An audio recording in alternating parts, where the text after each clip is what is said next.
get your plates and cookout?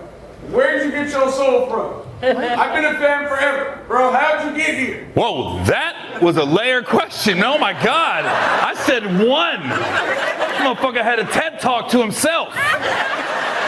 Oh my God. I feel like I'm on Dr. Phil. He just couldn't stop himself. You a Sagittarius or a Leo? I don't know, man. It's just, I guess I mean, if you're fucking black girls, it should wear off a little bit. You should get a little soul and shit. Because it's crazy though, because like, when you just the first get to sleep with is a black girl, you're like, whoa, what the fuck? Like, I just remember her hips just kept swelling. I was in awe of that shit. I was like, what the fuck? I remember she had to coach me. You can't say that. I can't be riding you. And you're like, what the fuck? Because she couldn't face me. She had to turn her back because she's looking at me. I was cheesing. Motherfucker, you gotta look cooler than that. My bad.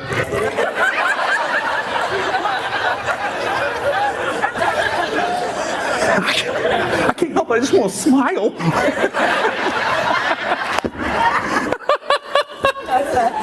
That's a true story. It was in D.C. I was like, what the fuck? I wasn't even smacking her ass right. I was like...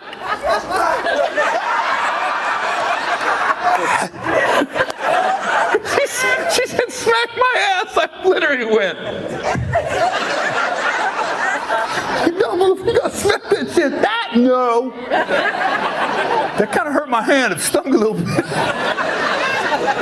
Because I remember the first time I really tried to smack a black chick's ass, motherfucker, my hand sprung back. What the fuck was that?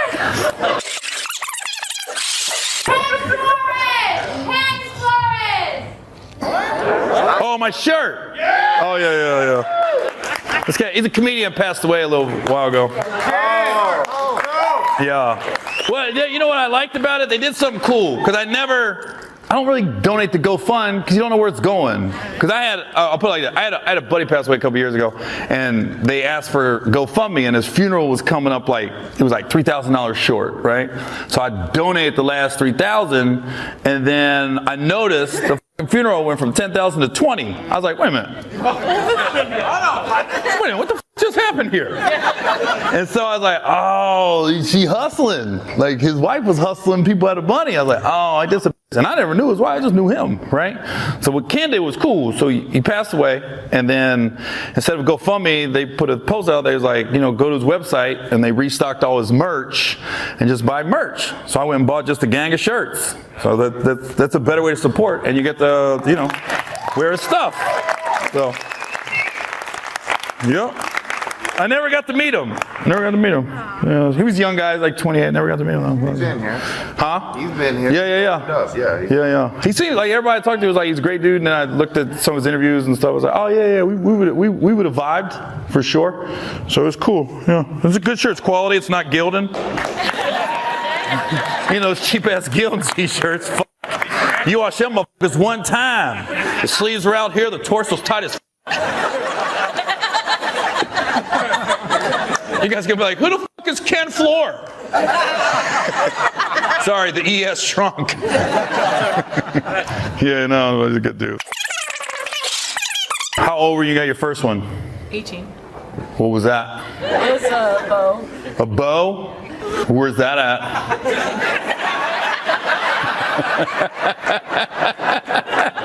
You want to open this gift, baby?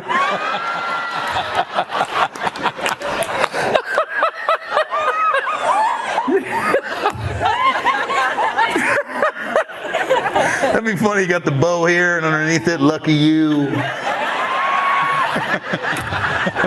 I don't know how motherfuckers begin to fucking that too, bro. It hurt like a motherfucker. But I guess I say it's because it's on my shoulder blade. That's my excuse. That was bone on bone. So I think this doesn't hurt as bad. There's a lot of meat. That shit hurt, bro? Like them up. I don't know why black guys get tattoos, because they're really hard to see.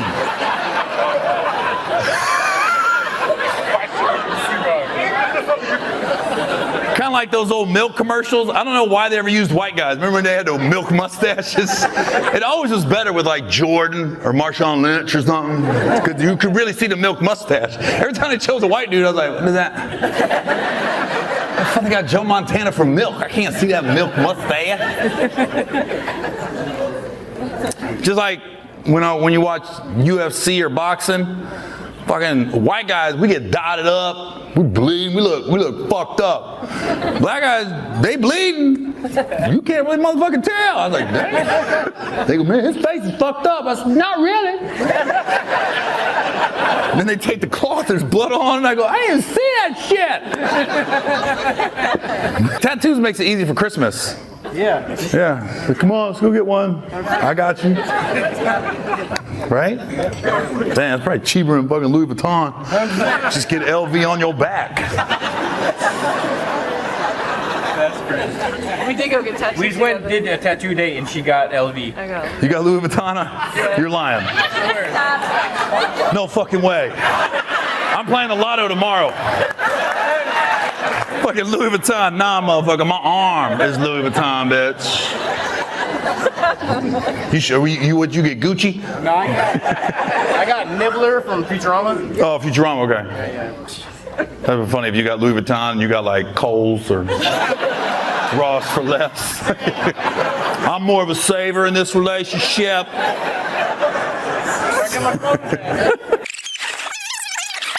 What nationality are you guys? Vietnamese. I wouldn't guess that. That'd probably be my fourth pick. What would you have guessed? Are you Vietnamese also? Yes, what would you have guessed? Well, I was more looking at him. So at first I was thinking Filipino area. Why you laugh so loud? You get that all the time. I'm not a fucking Filipino. I don't use a P for every fucking word. You ever been cussed out by a Filipino? It's all P's. Fuck you, you fucking bitch. What? I fucking love. You got some Filipino do the alphabet? P, P, P. P, P. Filipino P. Q, par P. P, U, P. Papa U, P. Pi, M, P. That was perfect!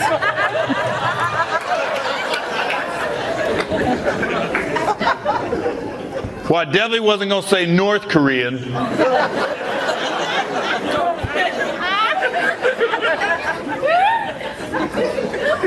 Probably the traditional. Filipino, and is it Lao? Vietnamese. Lao is? No. So I said, I would have said Lao. That would be my second choice. He already said Vietnamese. Close enough. Oh, you Asians, you're always smarter than everybody else. Just fucking up the curve for every fucking junior high in this country. God. Or my high school was all white. We had like 3 black guys and 2 Asian kids. And them motherfuckers, fuckers in all my classes. I was like, fuck, I get 100%, have a B. Fuck, I aced the test. No, they rewrote the test.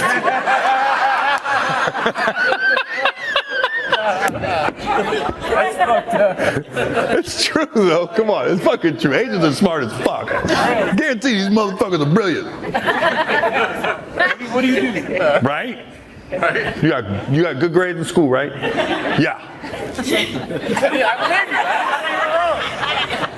Oh shit. Where'd you guys meet at? At a bar? Was it a Vietnamese bar? What do they play? What kind of music they play at a Vietnamese bar? I'm really curious. Like I don't know. Is it hip hop? Hip hop in Vina House? In Vina House? Who's that? Never heard of that. Is that like Gangnam style shit? Gangnam style.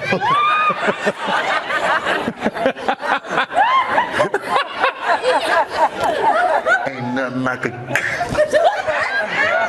ain't nothing like a Gangnam party.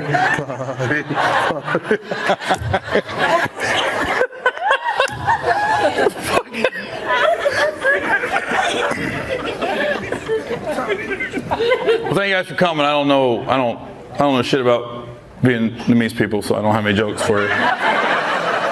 Sorry. So I'm gonna educate myself though, for real. What's your shirt say? Eastside Golf. Eastside Golf. Is that like a Mexican golf club or something? I thought it was Mexican golf. I don't know why I thought that. Hey, the fucking Eastside Golf.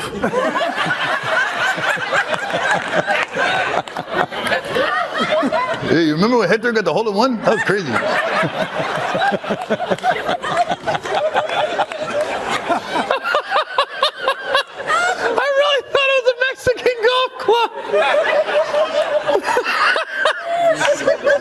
So it's on the east side?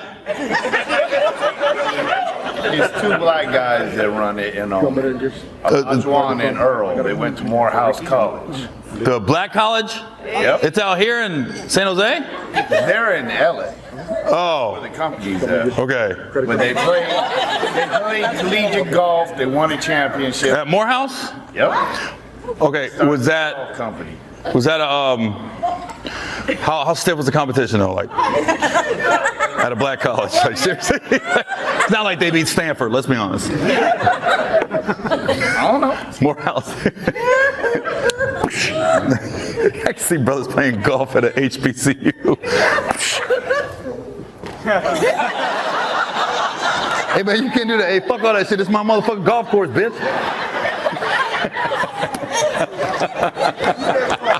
I'd be cheating if it was my shit. Yo, you can't do that, motherfucker. It's my shit. Eastside Golf, ho. You got me fucked up. You can kick balls around here. Kick rocks, ho. If you ain't cheating, you ain't trying, bitch.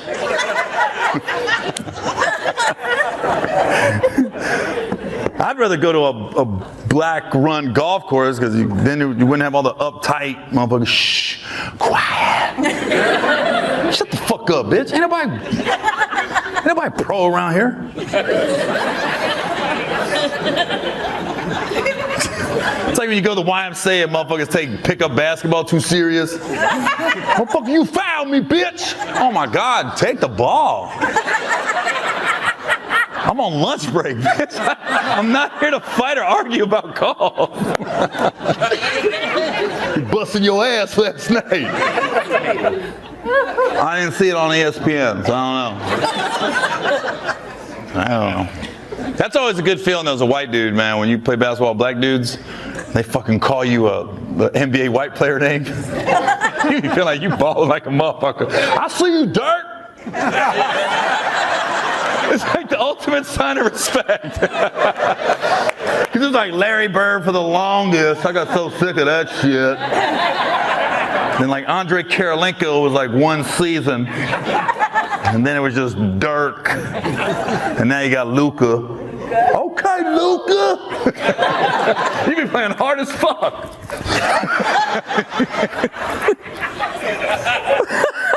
White guys don't do that to black guys. Ain't anybody on the golf course? Oh, I see you, Tiger. You don't ever see white dudes doing that to black dudes.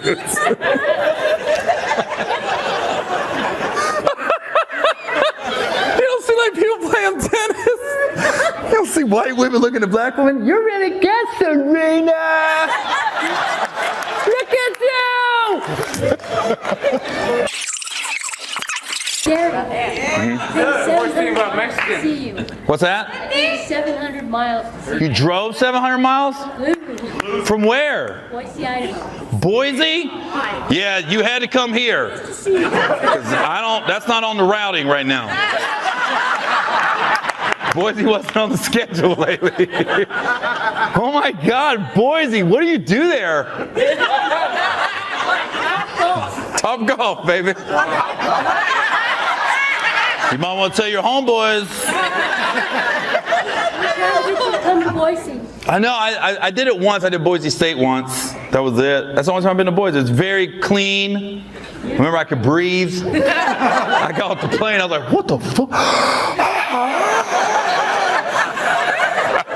I just breathing all day.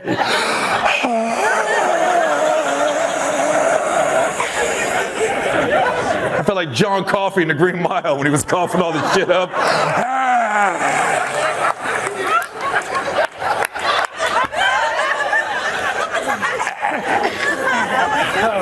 But the one thing I remember, Alaska and Idaho was the two states I could feel the difference in the air. Yeah, big time. How'd you feel when you landed? He was like, gotta get back to fucking Boise. Well, thanks. That means a lot. Yeah. Thanks for flying all that way. I've been watching you on TikTok and.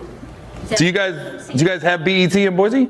That's where I started. I didn't know. I'm really asking. I didn't know if you had BET in Boise back then. Yeah, we got it. Is there a lot of black people in Boise? Is there a lot of black people in Boise? Did he tell you to be quiet? No. I'm actually enjoying it. She's not heckling. She's good. Thank you. Damn, this motherfucker left mad. Well, fuck you then.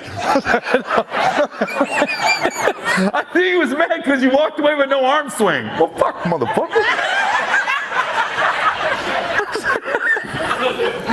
She's good. She flew 700 miles. If you're gonna heckle, that's the only time. You can't heckle and be from fucking Pleasanton. That's too close. You from Boise, yeah, you flew a long way. Get your rocks off. Girl, flew 700 motherfucking miles. You can't be like, I took the BART for 17 minutes. I remember the first time I ever took the BART. True story. I was in San Francisco, and everybody was like, yo, take the BART to get to wherever I was going. I was like, all right. I fell asleep on that bitch. Because it rocks you to sleep. I woke up, motherfucker, on Richmond. So, this is what happened. It was the last fucking stop. I don't know how long I was asleep. I woke up, and literally the dude that was driving, this is the last stop. I said, well, I'm going home with you. Because there was like 8 brothers on the platform looking at me. Come on, man.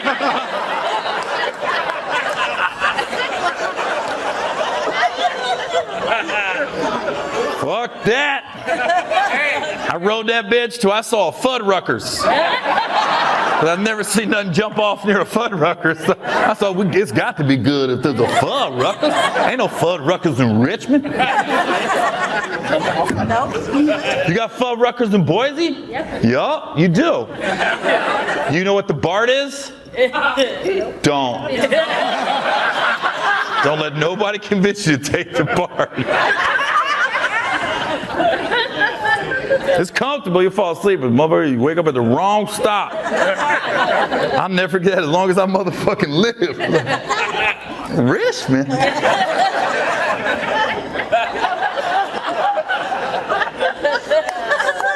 What in the motherfucker? There's like 8 brothers there that look like Marshawn Lynch. Oh man, come out, man, you good? Come on, man, we trying to take care of them chickens. Gotta take care of your chickens. Marshawn in one of the interviews, he was like, yo, I'm telling these young boys, take care of your chickens. I said, what the fuck is he talking about right now? I was so lost. And you can tell the interview was like, yo, the chickens. There was some white dude interviewing Marshawn. He got his own little fucking, I don't know, Oakland lingo. I told him, man, take care of your mental, your chickens. And this white dude was like, okay. And that's back to you, Bob. I have no follow-up questions for Marshawn. And what nationality are you guys? Hispanic, and Filipino. Filipino. And you guys are married? Not yet. Not yet. Not yet. You guys should, man, because I think your kids qualify for every scholarship. You guys will definitely get a full ride to the Eastside Golf Academy. What's up, everybody? This is Gary Owen. Get some. But then I got out there now, I was in DC and I met this girl. My first girlfriend was a deaf girl. She went to Gallaudet University. It's a deaf college in DC, man. It was great, man. The best relationship I had, man. No talking back. It was great. It was difficult though, man, because, I met her at a nightclub and we was dancing the first time I met her, man. We danced about an hour. And she could dance, I didn't know she was deaf. We was dancing. I'm trying to talk to her. What's your name? Nothing. What's your name, girl? I'm talking, Gary. Nothing. Because he took me over to the bar and she wrote down deaf. I was like, well, how are you dancing? She wrote she can feel the music. I said, woo, I'm glad we ain't at no hip hop club. Then they start scratching. She's stuck on the same dance move. Don't know what the hell's going on.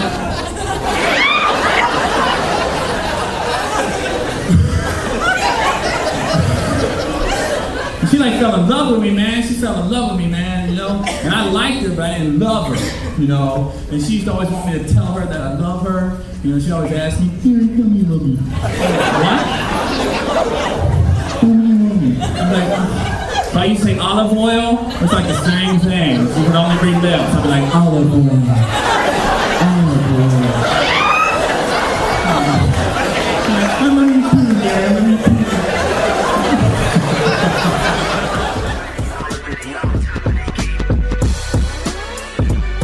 What's up, everybody?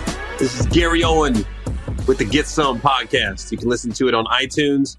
Just search Gary Owen or hashtag Get Some, or search United We Cast, or watch it on YouTube. YouTube.com/Gary Owen.com. We got a busy show today. A lot happened this week. We got the Super Bowl participants. New England, big shock. And Philly, which really was a big shock. I was being sarcastic about New England because there's probably people listening right now that are like, what's he mean, big shock? Cavs are in a free-for-all. And then for my sake, as a comedian, Monique went on a rampage. I can't wait to get into that. But before that, February 2nd and the 3rd, I'm in Toledo at the Funny Bone. And then February 9th to the 11th, I'm in Atlanta, Georgia at the Atlanta Comedy Theater. So you can get your ticket. I always tell everybody, the best way to get tickets for my shows is just go to my website, GaryOwen.com, and all the links come from right there. You can just one click and you can get your tickets. So Toledo, February 2nd and 3rd. Not doing February 4th. That's a Sunday. That's Super Bowl Sunday. And it always amazes me when promoters try to, quote unquote, think outside the box, but not really, and try to do a show on Super Bowl Sunday. You're better off doing a show on Christmas than Super Bowl Sunday. Nobody's going to a comedy Super Bowl Sunday. I remember 98 or 99. Super Bowl was in San Diego, and I think Denver was playing Atlanta that year. Yeah, Denver and Atlanta. That's Super Bowl. And somebody had the brilliant idea of doing a comedy show called the Post-Super Bowl Comedy Jam. Man, I heard the turnout was like a JV girls soccer game. Nobody was there. To the point where one of the comedians walked in and said, where's my money? Like as soon as he got there, he didn't say hello to the promoter. He goes, where's my money? Because when he saw the number of empty seats, he was like, you better have my money. Because sometimes promoters in this business, when you have these fly-by-night promoters that aren't reputable, they're not Live Nation, they're not AEG, they're not a Brian Alden, who's a reputable promoter. You got these other promoters that when they put shows together, they might have everybody's deposits, but a lot of times they're banking on the door to pay everybody else and to make money. And you always got to tell people, man, when you're promoting, that money's gone. Like you got to have all your money up front. You got to have money for the venue, the promotion, and to pay all the comics in full. And then the night, that's all your money. That's the promoter's money. and hopefully you make enough that you win, and that's the goal. But don't ever, if any aspiring comics are out there, don't ever do a show Super Bowl Sunday. I don't care how much money they say you're going to make, because you ain't going to get it, because nobody's going to be there. Talking about Monique, but like she was saying Chappelle and Rock, I bet you Chappelle and Rock ain't got no show Super Bowl Sunday. Well, Chris Rock's in Europe right now. He might have one. Because he's in Europe. But in the States, nah. Ain't nobody working Super Bowl Sunday. I don't care how big you are. No. That's a hard ticket to sell right there. You can't fight the biggest event. I mean, it's bigger than Christmas. It really is. Jewish people don't celebrate Christmas. And some other people don't. Everybody watches the Super Bowl. Even if you don't like football, you watch the Super Bowl. As far as the games go, it's crazy, man. New England went just how you thought it would go. I mean, as far as I did, I thought, okay, I either thought it was going to be a crazy blowout, or Jacksonville was going to get the lead, and then New England would come back in the end. And that's exactly, I mean, when it was 20-10, and it's in the fourth quarter, and then Jacksonville stripped the ball, and I think his name Miles Jack stripped the ball from New England's running back. And I was like, oh my God, they actually might win this. And then when Jacksonville went 3 and out and Brady got that ball back, I said, that's it. He got enough time for 2 possessions. That's it. I was looking at the clock. He had 2 possessions left where he could do a long drive. Because New England's not going to throw the bomb. They don't have deep threats. It's all underneath. It's all dink and dunks, and hopefully somebody breaks something. But it went exactly like I thought. I was like, there's no way. Went down, scored a touchdown. Jacksonville gets the ball back, got a couple first downs, give the ball back to New England, and then they went down, scored another touchdown. And then Jacksonville had a nice little drive at the end, but they had to get a touchdown. Field goal wasn't going to do no good. And they couldn't pull it out. And there were some questionable calls. But when people say it's rigged and the refs are paid off, no, I think it goes back to the Jordan days. Jordan got all the calls, all of them, because he was the best. And I think in football, Tom Brady's the closest thing we've seen to Michael Jordan. And so, of course, he's going to get the close calls every time. I mean, it all started with the Raider game 15 years ago with the tuck rule. I was like, that's a fumble. No, the rules changed because of Tom Brady. That's when you know, when the rules change. Because I even said, I never thought I'd say this, but Tom Brady is better than Joe Montana. I always thought Joe Montana was the greatest quarterback I'd ever seen. Like, you just knew he was going to win in the end. And I go, now I think it's Tom Brady. And then somebody did say, yeah, but Montana played in a day when, it wasn't two-hand touch. Guys were getting hit. I remember when Montana got knocked out of the game against the Giants. Oh, my God. I think it was Jim Burt came up and just crushed him. And I was like, oh, my God. I thought he was dead. And then the Giants went on to win the Super Bowl that year. But that was the first team that Giants defense, first team I've seen like shut Montana down like that in the playoffs. But also the athletes are bigger, stronger, and faster nowadays too. And Brady's got it all figured out. I mean, this dude's 40. Come on. There's guys that played with Brady that are now coaching, and he's still playing. Like, not just first year coach, multiple year coaches. Now the surprising game was Minnesota and Philly, because Minnesota went down the field like it was no problem. Whoop, scored 7 points and didn't score again the rest of the game. In Philly, that D-line was just in Case Keenum's butt. And here's what's crazy. I make a tweet and I said, everybody keeps waiting for Case Keenum to regress, but he's just locked in. He's not going to regress. And I'm talking about as soon as I made the tweet, the next pass was intercepted and ran in for a touchdown. And I go, oops. That Philly defensive line is no joke. So, of course, I'm picking the Patriots to win the Super Bowl. I don't know who's going to pick Philly, but I'm going to be rooting for Philly. I ain't going to lie. I'm going to be rooting for them. I am just a Patriot hater. I don't know why. I'm sick of them. I want them to move on. But, all right, let me get to the comedian side of things that, I don't know, man. I've always liked Monique. I've never had no issues with her personally. But I tell you what bothers me is how I listened to her on Sway. If you get a chance to listen to the interview with Monique on Sway in the morning, and Sway kind of backed down to her a little bit. He didn't really confront her about some of the things she was saying. And she almost took over the interview. It didn't turn into Sway in the Morning. It turned into the Monique show. She started asking like direct questions. What would you do? Do you think I'm right? That's hard because as a radio interviewer, you're supposed to be impartial. You're not supposed to have like I don't want to say you don't have an opinion, but you just want to get the facts out. When you got somebody like Monique coming in with controversy, you just want her to share her side of the story. Don't get me to side with your side of the story. I'm giving you a platform to tell your side of the story. Just like I'll give Tyler Perry and Oprah and Lee Daniels and now Will Packer, all these people that Monique's got issues with, and Netflix. Now, if you don't know what I'm talking about, Monique had said that she went in and was in negotiations with Netflix about a comedy special. And we all know Netflix has been throwing out crazy numbers lately, like 20 million to Rock. And I think Chappelle got 40 million for 2 specials or something crazy. Amy Schumer got 13 million. I mean, they're just throwing out astronomical numbers at Netflix.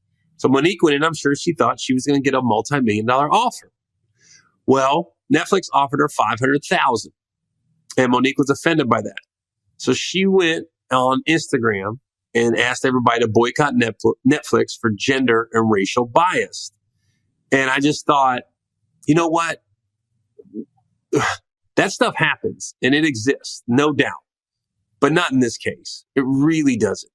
Because Monique's trying to go off her resume of stuff she did in the past, where Netflix is all about, what are you doing now? Are you hot now? And that's all comedy's ever been. It's how many asses can you put in the seats? It's not about how funny you are. Because there's comics I didn't get. Like, I never got Margaret Cho. I didn't get it. But I never knocked her because she's got a fan base and they come out and they support. And I was like, when I'd see her stand up, when I was coming up, I was like, I don't get it. Like, I don't understand what the appeal is. But then I went, that's not my place to understand it. Somebody does, and she's selling tickets. And, I hear a lot of people saying, well, Amy Schumer's not that funny. I was like, but she sells tickets. So a lot of people do think she's funny.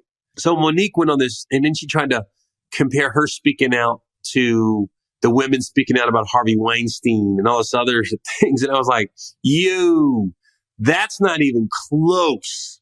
Let's not go there. And I tell you what bothered me. I was just listening, and Monique completely threw Will Packer under the bus. Now Will Packer's a friend of mine, and he's the one that put me in Think Like a Man, Think Like a Man 2, and he put me in Ride Along. So he's put me in 3 movies. No auditions. He called and he put me in them. And Monique said, Will put her in the movie Almost Christmas. I think that's what the name of it was, Almost Christmas. So Monique did Almost Christmas. And she went on Sway and said that her, Danny Glover, Gabrielle Union, and Kimberly Elise were the 4 principals in that movie. And combined, they made less than $1 million. And so my guess is they all probably made between $200,000 and $250,000 for the movie. The movie was probably shot, I'm guessing, in 5 weeks. It wasn't like special effects. It wasn't no emotional scenes. Nobody had to lose weight it wasn't like Castaway where Tom Hanks had to lose 50 pounds and they had to come back and finish the rest of the movie. So I'm thinking it was 5 weeks of work. And it wasn't anything groundbreaking or dramatic. It was just a fun movie. That, hey, let's make this fun movie, make a little bit of money, and keep it moving. Everybody's happy. Well, Monique said, Will offered her the movie. Then he sat her down and said, I want to do 3 more movies with you and a TV show. And then she said, so that's why I did the movie. I wasn't going to do it, but I'm doing it because, he was going to do this whole 3-picture deal and a TV show with her. Then she made a comment like, sometimes, our own people were the slaves leading the other slaves to the bottom of the ship. And I was like, did she just call Will not a slave owner, but a slave driver, like a behind the back slave? I was just like, I was so turned off by that because I was like, if we're being honest, Will looked out for you. He put you in a movie when nobody else was. And everybody knew you had beef with Tyler Perry and Oprah Winfrey and Lee Daniels. And he still stuck his neck out and put you in a movie that did well. You know, it made $40-some million and it was a $12 million budget. And I just think in this business, we all have stories like that where we feel like we didn't get what we thought we were worth, but it was the bigger picture in all this. I'm going to get back to Monique about the precious things she talked about, but I'll give you an example from me. So 2010, I'm doing okay. I mean, my career was okay. I wasn't like moving numbers like I am now. I was like a hamster on a wheel. I was just kind of running in place. I knew what I was getting every weekend. It was decent money, but it wasn't great. I opened up for Mike Epps in Houston, and this was on a Saturday. And then I get a call from Mike's people the next week saying, hey, Mike's doing a DVD called Mike Epps Live from the Nokia. And we want to know if you want to do it. And I was like, okay, how much is it? And they said, it's $2,500. And this is on a week's notice, by the way. I said, all right, hotel and airfare? They're like, no. They go, dude, the show is set. We're just trying to add you on and we're spread thin and we'd love you to do it. And I was like, all right. I was like, Cole Black was doing it. And I said, is Jeff Clanigan going to be there? And they said, yeah, he's going to be there. I said, if you guys promise me that he is in the audience when I perform, I don't want him backstage mingling. I don't want him on the red carpet. I said, you promise me that he's sitting in the audience and he watches my set, I'll do it. And they're like, we promise you that. And I said, cool. Now I had to cancel. I was at the Comedy House Theater in Columbia, South Carolina that weekend. I had to cancel that weekend so I could go film Live from the Nokia with Mike Epps. Now keep in mind, Mike Epps has nothing to do with what I'm getting paid. He probably just like, Gary was cool last week. Let's see if we can get him on my special. Because we don't do that, comedians. We don't pay the other comedians. That's what the promoters do, and that's what the producers do. So I fly to LA. I mean, by the time I got my airline ticket, my hotel and everything, I mean, I didn't make any money on that special. But I knew what the bigger picture was. I knew at that time, the Shaq Comedy All-Star Series was just getting going. And I was like, I had seen the one with Kevin and Cedric and Tommy Davidson and Aries and D-Ray. And I was like, whoa, that thing looks good. And the audience looked like they was hyped. And the editing was good. And visually it was good. And I was like, yo. And then I saw another one come out. And I just couldn't get in touch with Clanigan. Like, he wasn't familiar with me at all. And I didn't have the right reps or anything at the time. So I was like, oh, this is my chance. I can get in front of Clanigan. I'm not losing money. And I'm just going to go up there, do the hottest 20 that I can do. And hopefully it resonates with him. And I went up and I just had, it was like, you have those sets when you're a stand-up that shit's about to change. I've heard stand-up say that, like, you went on stage, you went, oh shit. Like Leslie Jones will tell a story about Chris Rock was in the audience and she destroyed it. And then Chris Rock started using her and stuff. And then, what I've heard is Chris Rock made the phone call to Laura Michaels when SNL had the big backlash about not having any black women on their show. And Chris Rock was like, try to get Leslie. And Leslie came in and the rest is history. That was probably her moment. So this was like, for me, I was like, okay. And for some reason, everybody was looking out. The 20 minutes came out perfect. Morris Chestnut was in the audience. I started talking about Boys in the Hood and Ricky getting shot. And then the Tiger Woods scandal just broke. I talked about Tiger Woods. It was the first time I ever did my black church joke on camera. It was just a perfect set. And behind the scenes was funny because we were backstage and there was like, they told us, they go, look, man, like I think 8 of us were going to film, but only like 5 or 6 of us was going to air. They go, it's our discretion as to who's going to air and who's going to not. So obviously nobody wanted to go last because they were thinking the audience might be dead and blah, blah, blah. So the guys are not arguing, but they're like, yeah, I want to go last. I want to go last. So I just went in the girl's ear and I said, I'll go last. Her name's Tamara Goins. And she was the producer at the time. I said, I'll go last. She goes, I'll go last. It's fine. And everyone that called me to be on the show, they did what they said they were going to do. Clanigan was in the audience. He sat there. He saw my set. And a couple months later, they sent me to Japan, of all places. They wanted to see how I was going to do on some military bases. They didn't want to put me in the States first because they didn't know how people was going to react. And So I went to Japan. I did well in Japan. Then they put me on some shows here, periodic shows. And then for 2 years, I was on the Shack tour. And then everything just started to happen, man. Like Think Like a Man, I got the call for that and started doing more talk show appearances and got on Arsenio and just, but I think everything stemmed from that set on Mike Epps live from the Nokia. And I felt it in my bones. I was like, oh my God, this set is going to change things. And I remember calling my wife and I was hyped up.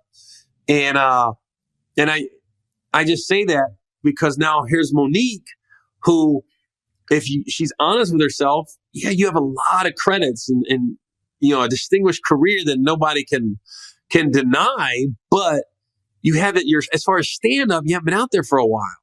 And you're in the stand-up that you did do didn't resonate like a Chappelle does. Chappelle's like Bigfoot. There's sightings of him. And then he just shows up and he destroys. And and so people know you from the movies and TV shows, but there's nobody out there just like quoting a Monique joke. Like, you're a good comedian when they just start quoting, everybody remembers Eddie Murphy when we talked about the ice cream man, or I want half Eddie, or Chris Rock tossing a salad. You remember those jokes. They resonated with people. And I have a joke that the black church joke is the one from me that probably resonated the most with people. And I did it on Mike Epps live from the Nokia first. And I just, as far as Monique goes, I was like, dude, not even about the money. I don't care about the 500,000. Take that Netflix special and say yes and do it. Prove your numbers and then go back and hit them the next time you do a special.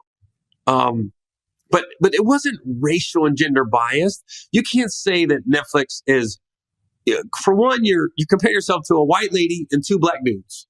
So the race and the gender is kind of out of it, but now you're saying a black woman. And then you brought Wanda Sykes into it, saying Wanda Sykes only got 250,000. Now, Wanda probably negotiated that early before Netflix started, really breaking the bank with these specials, because that's only happened over the last 2 years. I don't know when Wanda Sykes special was, but let's be honest, there's not that many black female comedians out there. Who do you got? You got some more. You got Wanda Sykes. You got Monique. And now you got Tiffany Haddish, who's hit the scene. I mean, you got Jermelly Camachos and your Hope Floods and Cheryl Underwood and stuff. But as far as like, when you get online, do me a favor, get online, go to improv.com and just go to all the comedy clubs or go to Ticketmaster and just search venues and see how many black female comics are headlining. How many female comics are headlining? Honestly, there's just not that many. There's just not that many. It's a male-dominated business, is what comedy is. So for you to say it's gender and racial, it's a numbers game though too. There's just not that many. Look, I'm a white guy that does a lot of black rooms. There's not that many of me out there. But I also know my place when I'm comparing myself to other comedians. There's no way I'm going into Netflix thinking I'm going to walk out of there with 20 million or even 10 million. Because Amy Schumer got it or Chappelle and Rock got it. Now, you got to know your place, because what you have Chappelle and Rock. Let's just take them out of it. They're an anomaly. And then you have Kevin Hart. Let's take him out of it. His numbers are through the roof. Let's take him out of it. Then you got, I don't want to call it second tier. Then you got the top level urban comedians. You got Cat Williams, I say, is at the top. And then Mike Epps is just below him. Those two are to me, I'm just talking about ticket sales. Those two are the top two right now. Epps and Cat. I'm taking out Kevin. I'm taking out Chappelle. I'm taking out Rock. Those three are gone. They're in another stratosphere right now. they're off to the right. I'm talking about comics that tour on the road every week. So you got Cat and you got Mike. Okay. And then after that, you got a second tier, I'd call it. And I would say you got me. You got D. Ray Davis, Dion Cole to an extent, and then I would say just below that. And I don't mean this disrespectfully. I just mean when we're doing theater dates and you're doing comedy shows with a bunch of comics, D. Ray, and me are usually closing. And then, but guys that are selling tickets in comedy clubs and at theaters with us, you got Lil Duval, you got Michael Blackson, you know, and I think you got the young guys like DC Youngfly. It's a young audience though when you're putting him on shows, very young audience. Then you got the internet, the social media people. But to be honest, like guys that are really moving tickets as far as in the urban comedy world, there's not that many of us. And I just happen to be a white guy doing it. But I would always compare myself to anybody, probably D-Ray right now, where I'm at and where he's at in his career as far as ticket sales and when we go on the road. You know, it's me and D-Ray. And Monique, where she's at in her career, I wouldn't have compared her to Rocker Chappelle. I would have been like, Monique is like, she's there with like Bruce, Earthquake, Arnez J. All great comedians, all sell tickets, all make a lot of money on the road. But not Chappelle and Rock. Come on. That's crazy talk. I don't care how many Oscars and movies you have. That doesn't translate into ticket sales. It's all about ticket sales and what you generate and the numbers. Like I had a Showtime special last year called I Got My Associates. You can see it now on demand on Showtime. And, you know, when I got my numbers, I was one of the top 10 specials over the last couple of years. You don't want to know who number one was? Tiffany Haddish. She had the number one special on Showtime over the last couple of years. And her Showtime special came out a month, maybe 5-6 weeks after Girls Trip.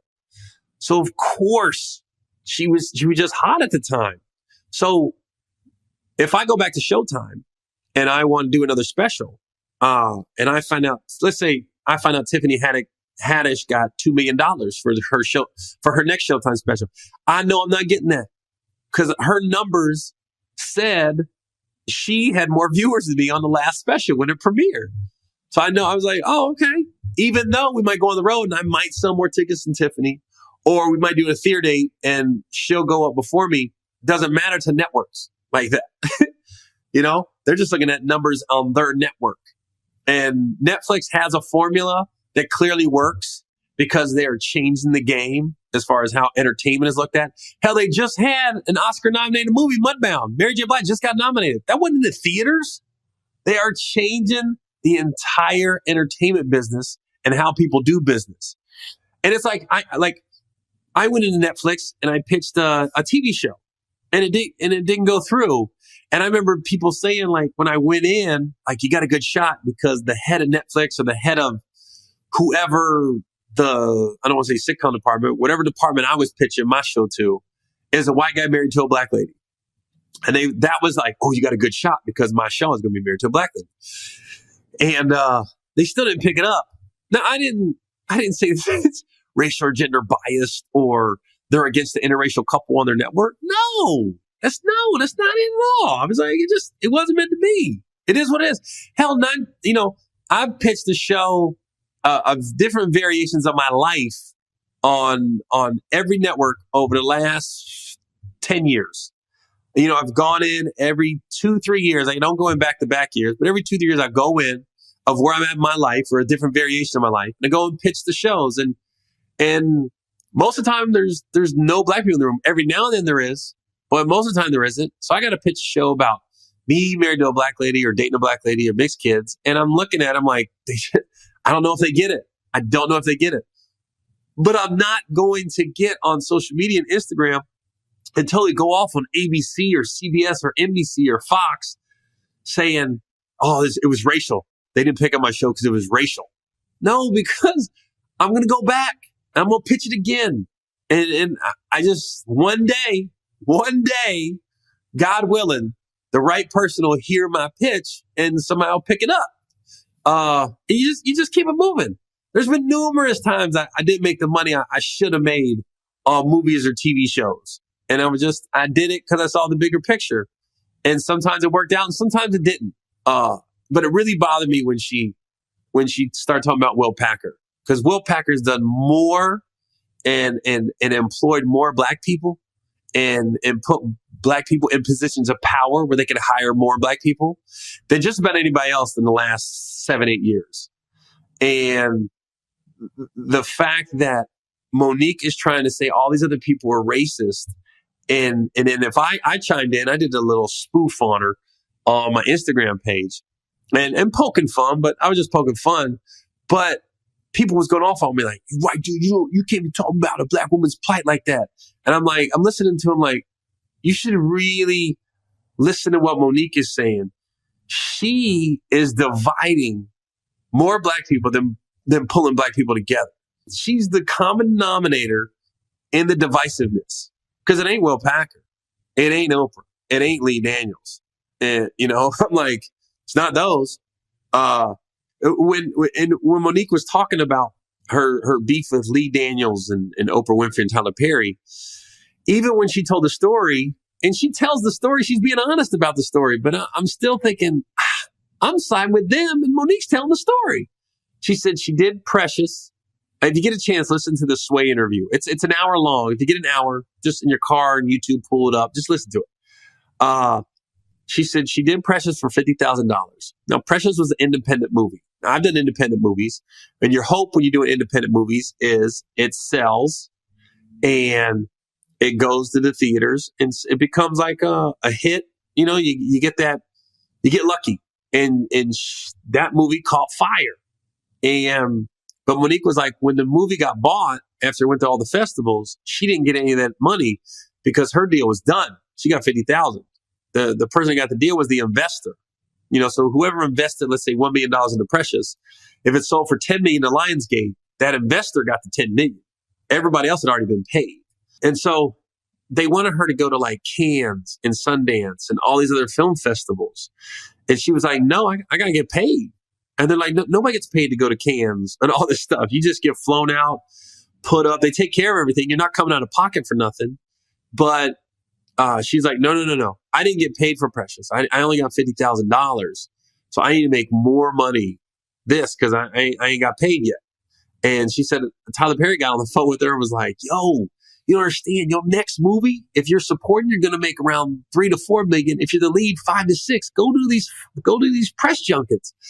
And Monique was like, no, I'm standing my ground. I need to get paid. And I was just, and this is Monique telling the story. And I'm like, oh, see, I would have been flying coach to Cannes in a middle seat if I knew that was the end, what was coming next. And Monique's argument was she didn't get paid. She didn't get paid for Precious, and other people that are at Cannes and everything, they've gotten paid because somebody said. So I asked her, like, what about those guys that make $20 million a movie? They go over to Cannes for free still. And she goes, well, Monique is like, well, they've been paid to do press. When you start making $10 million a movie, you've been paid to do press. It's like, look, we're paying you all this money. You're going to do press. But I just think it's hard to admit you're wrong sometimes. And in this case, Monique's just wrong. She's just wrong. She's just wrong. And it really bothered me when she tried to throw Will Packer on the bus. I mean, that's my friend. I'm like, I didn't want to talk about it like on Instagram because then people go, but this is why I'm so thankful I have a podcast this week because I can talk about it in the way I want to talk about it and not have to be shortened by 60 seconds or a quick drop or people chiming in saying, this is none of your business.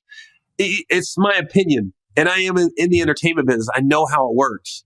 And I'm under no false illusion that, there is a separation, there is a gap in the way people are paid. And this just wasn't one of those cases. This is just Netflix crunching numbers and said, this is what we think she could bring to Netflix. And to me, that was a fair offer. For where she's at right now in her career, 9-10 years ago when Pressure just came out, and if Netflix would have been around back then, she probably would have got more money. But right now, Netflix is like, look, we understand. Look, I've been trying to get a special on Netflix for 2 years, and I've been told no. I've been trying to get a special on Comedy Central for 10 years. Always been told no. HBO, always been told no. Now, I'm not mad at HBO. I'm not mad at Comedy Central. I'm not mad at Netflix. I just keep coming back, and I keep putting out my own specials because my last 3 specials I did myself. I just put my own money up. I got the venue. I made the set. I hired the director, the producers, the camera guys. I just hired them all. And I just did it myself. And I went out and tried to sell them. And luckily, Showtime's always been in my corner. So I could always go to Showtime and sell my special. I'm never going to tell people what I made off of it. There's nobody's business, you know? But you always want more money. That's part of negotiating. That's part of everything. It's like they're going to come in low, you come in high, and you meet somewhere. But when I get told no, it's not, I don't take offense to it, you know? It's just is what it is for whatever reason. I mean, I did a showcase for Comedy Central one time, and I thought it was a perfect set.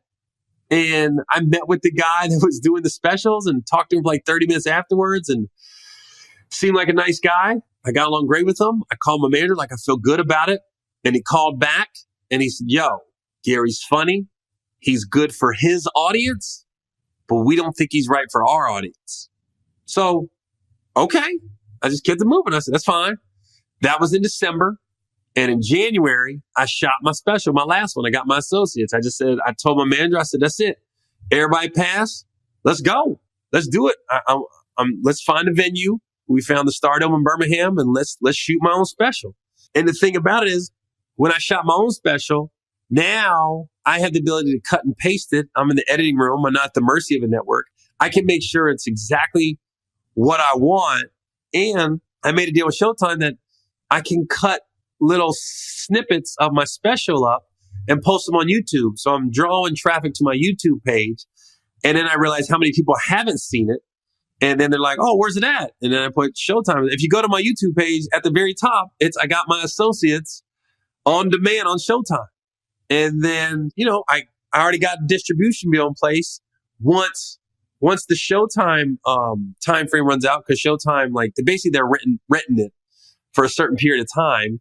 And then when that time is up, then I own it again, and then I can send it out. But we already got a distribution deal in place once the time frame is up, when Showtime's done with it. And so it worked out. You know, I had to spend a lot of money. It was a stress. I would rather have not had to do it that way. But at that point, what am I going to do? Just sit around? And I tell all comics that, I'm like, man, just because all the networks say no, that ain't got nothing to do with you not having a special, especially if you're in a place where you're making a decent amount of money and you can put that money up. Put your own money up, man, and do it yourself, and then go out and shop it. And it might sell, might not, but you can always sell on the road. You can always download it, because you can go to GaryOwenDVD.com, and I got 2 specials that I shot way back in the day. I shot a special in 2001, and I shot one in 2007. That's never been released. Nobody's ever seen any of these jokes. A few of the snippets are on my YouTube page, but I still sell the DVDs on the road. DVDs. Like, I still sell DVDs on the road. Now, granted, I used to sell a bunch of DVDs. Now everybody just downloads it as Blu-ray, so the tickets, the DVD sales go down dramatically. And but I still got them. So I just like to take them on the road, and every now and then I'll sell them. You know, people be in their car, got a DVD player, throw it in. So I'm still making money off those specials I shot in 2001 and 2007 today on the road. I'm still making money off of them. And it just helps build your fan base. And it's because one's called Breaking Out the Park and one's called Urban Legend. And I love it when people be like, yo, we done wore Breaking Out the Park out. Like, they're like, the DVD, the paint's gone on the cover. Everything is just, we just play it to death at all our parties. That just makes me feel good. But that went back to, I didn't want to sit around and just wait, you know? And I'm going to go to Netflix this year in 2018, and I hope I get a Netflix special. But if I don't, then this summer, I'm just going to do it myself again. I'm just going to do another one myself. I already got the title for it. It's called #Doing What I Do. That's going to be the title for my next special. I already know. So anyways, I'm sure if Monique hears this, she's going to be mad because she's been upset with Steve Harvey and Tony Rock and anybody else that spoke out against her. But, you know, just like you're giving your side of the story, we're allowed to give our opinions on what you're doing, Monique. I don't know. I just think she's burning way too many bridges in this business, because it all comes back. Those same people. Like, I've had issues with people in this business, and I wanted to say something, and my wife said, don't, because it could be in your head. And it was. There was a couple occasions where I was on movie sets and I felt left out, and I felt like I don't know what. I just, you're by yourself. You're not with your family anymore. You're not with your boys on the road. And your mind starts playing tricks on you. And I had an issue, and my wife goes, they ain't doing nothing wrong. That's you, Gary. And I went, huh? And then I just had to stop. And she goes, don't do anything crazy. Don't post anything on Instagram or Facebook or Twitter. And then when it was all said and done, it was all in my head, And I think that's what's going on with Monique. I think she thinks all these people were against her and wanted her to work for free and all those others. I said, no. They were just doing business as business is done. And honestly, Oprah, Lee Daniels, and Tyler Perry were looking out for you. They wanted you to get those $1 million movies next, but they said, do cans. Because I remember Monique didn't want to do the Oscar brunch and all the press for the Oscars. And I was like, what is she doing? You got to do that shit. You're up for an Oscar? And everybody knew he was going to win. It wasn't a doubt she was going to win that year. That was the most undramatic moment of the Oscars that year. Everybody knows Monique gave the best performance. Everybody knew it. And they voted accordingly. Oh, man. I don't like see people going at each other, but I don't like people acting like, with so much going on with women's equality and sexual harassment, I don't like people using that for their own personal gain. And that's what I feel like Monique's doing. And she's trying to claim, when she's saying my sisters and my brothers, and we got to stand together and we got to fight this. But you're really speaking out against all the black people. And you're dividing. And Will Packer has never said a bad word about anybody. And you spoke out against Will Packer? Come on. That guy's doing more. He's changing the game for Hollywood, making black films mainstream than anybody else. The guy did Girls Trip. Will Packer is the reason, not the sole reason, but a big reason Kevin Hart and Tiffany Haddish are where they are right now. It's because of Will Packer. You're speaking out against that dude who put you in a movie when nobody was messing with you? Come on now, Monique. Come on. You got to stop that. Now, he might have said, I want to do 3 movies with you. I want to do a TV show with you. But we don't have a network. He has a production company that goes out and pitches shows to networks. So he can't make that call about, I'm doing a TV show with you. No, he can just be like, I want to pitch a TV show with you. And maybe after he worked with you, he was like, I don't want to do any more movies with her. And then now you're speaking about all this stuff that he did. I'm like, God dang, man. I don't know. I don't like seeing people divide people and then act like it's everybody else. It's not me. It's I want all black people to come together. But you're speaking out against all these powerful black people that, if you look at Oprah's track record, if you look at Will Packer's track record, that's all they do. They try to bring people together and try to help people. I don't know. That was a long rant, and I apologize, but I'm glad I got the podcast so I can talk about it openly. And I'm sure I'm gonna get some backlash from a few listeners, but hopefully I made a little sense and told a thorough story. But I still like Monique though. I don't know if she's gonna like me after she hears this, but I still like her. I don't think she's a bad person. I just think she's a little misguided right now. So, all right, y'all. Well, listen. I didn't even do a crazy stepdad story. I'm not gonna do it this week because we'll just talk about Precious. Just put on Precious, and that's enough. That's enough. That's enough crazy. I'll come back with a crazy stepdad story next week. I'm not even gonna do one this week. We'll just throw on a clip from Precious. All right, y'all. Well, this is Gary Owen, the Get Some podcast, and I'll see y'all next week.